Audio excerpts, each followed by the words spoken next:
శ్రీవారి లడ్డూపై చంద్రబాబు చెప్పినవి నిజాలేనని TTD board మాజీ సభ్యుడు ఓవి రమణ అన్నారు. నిజాలు మాట్లాడిన సీఎంపై విమర్శలు సరికాదన్నారు. రమణ బటర్ ఆయిల్ ను లడ్డూ తయారీకి వినియోగించారని తెలిపారు. మాజీ అధికారి కారణంగానే నెయ్యిలో కల్తీ జరిగిందన్నారు. ఆల్ఫా సంస్థ కెమికల్స్ ద్వారా ఆవు నెయ్యి సరఫరా చేసిందన్నారు. ఆవు నెయ్యి కాకపోవడంతోనే లడ్డూలో నాణ్యత తగ్గిపోయిందని తెలిపారు. భూమన, వైవి, ధర్మారెడ్డి టీటీడీని భ్రష్టు పట్టించారని ఓవి రమణ ఆరోపించారు. నిన్న ముఖ్యమంత్రి చంద్రబాబు నాయుడు గారు గతంలో లడ్డు నాణ్యత బాగా తగ్గింది.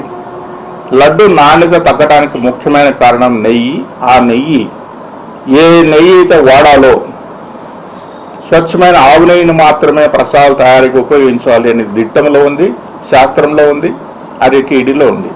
ఆ అణవాయితీని పక్కన పెట్టి జంతువుల నెయ్యితో లడ్డు ప్రసాదాలు తయారు చేశాడని విమర్శలు సరికాదన్నారు. రమణ బటర్ ఆయిల్ ను లడ్డూ తయారీకి వినియోగించారని తెలిపారు. మాజీ అధికారి కారణంగానే నెయ్యిలో కల్తీ జరిగిందన్నారు. ఆల్ఫా సంస్థ కెమికల్స్ ద్వారా ఆవు నెయ్యి సరఫరా చేసిందన్నారు.